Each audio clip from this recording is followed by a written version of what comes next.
There's no feeling more intense than starting over. If you deleted your homework the day before it was due, as I have, or if you left your wallet at home and you have to go back after spending an hour in the commute. If you won some money at the casino and then put all your winnings on red but it came up black. If you got your best shirt dry cleaned before a wedding and then immediately dropped food on it. If you won an argument with a friend and then later discovered that they just returned to their original view. Starting over is harder than starting up. If you're not ready for that, like if you've already had a bad day, then what you're about to go through might be too much. Feel free to go away and come back.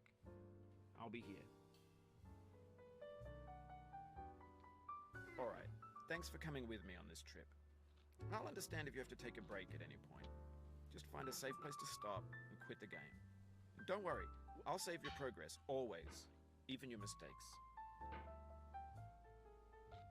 This game is a homage to a free game that came out in 2002, titled Sexy Hiking.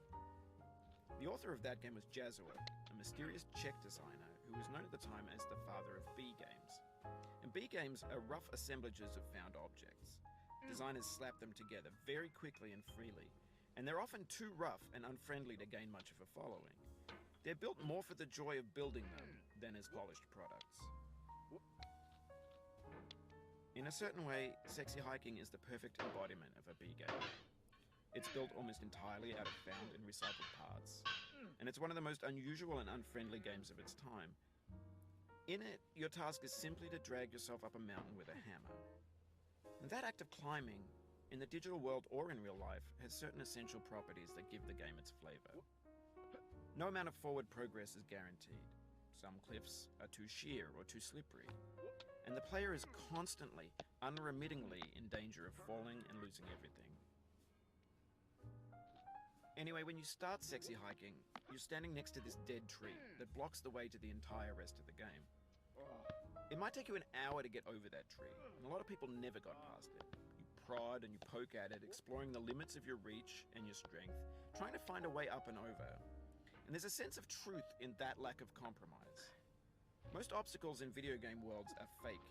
You can be completely confident in your ability to get through them once you have the correct method or the correct equipment or just by spending enough time. In that sense, every pixelated obstacle in Sexy Hiking is real.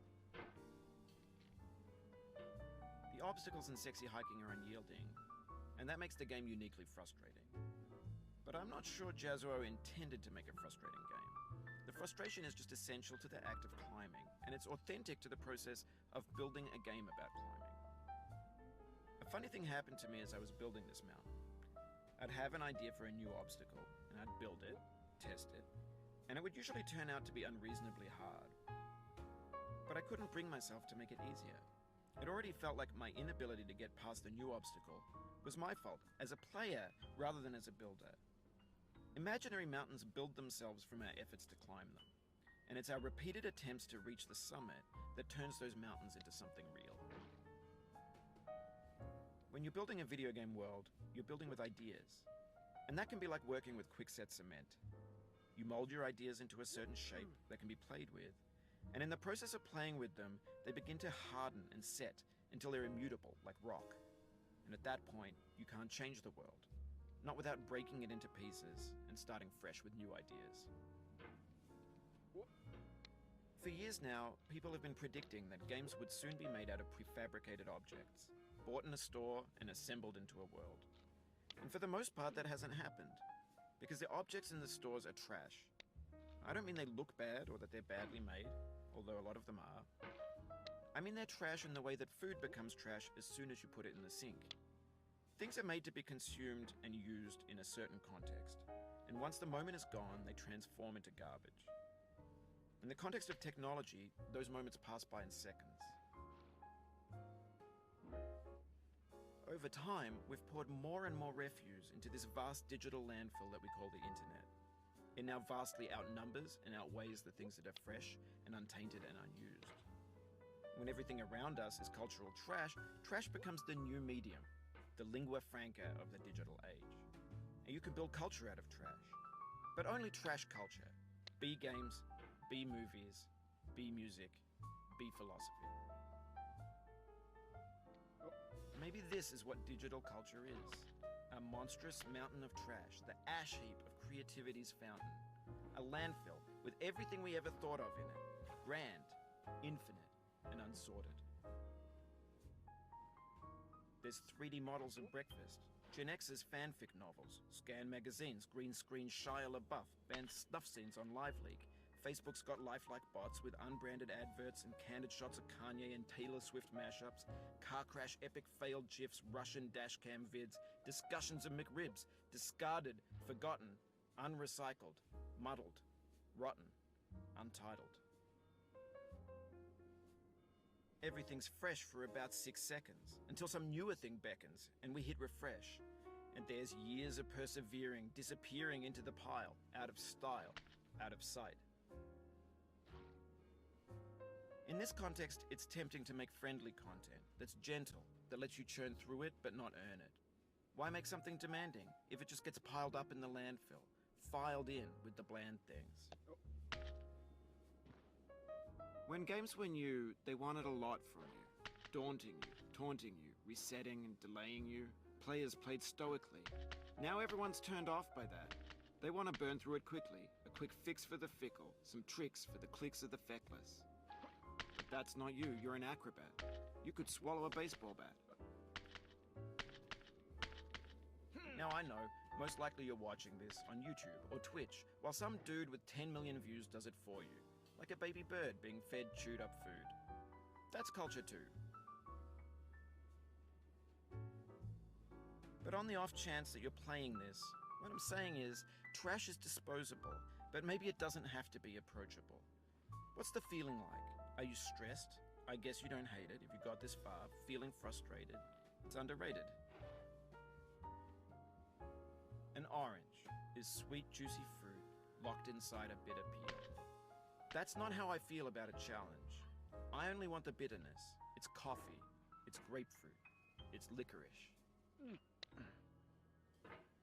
It feels like we're closer now.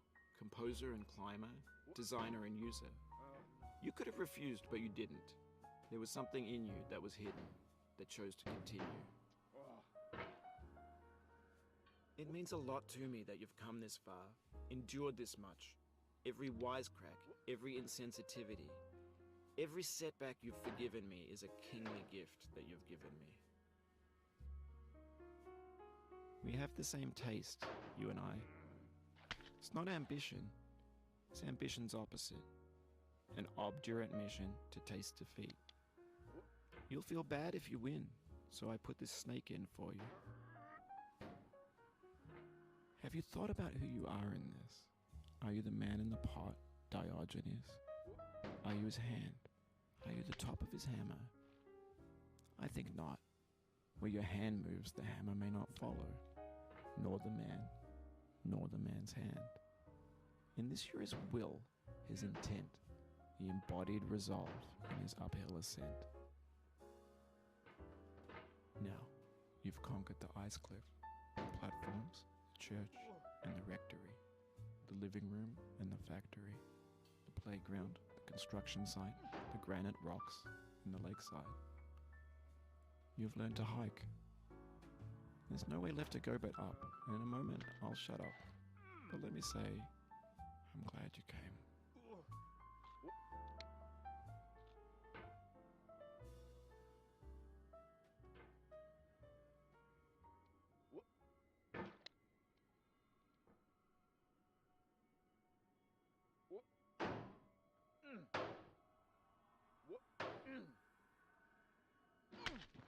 Oh, you just lost a lot of progress. That's a deep frustration, a real punch in the gut.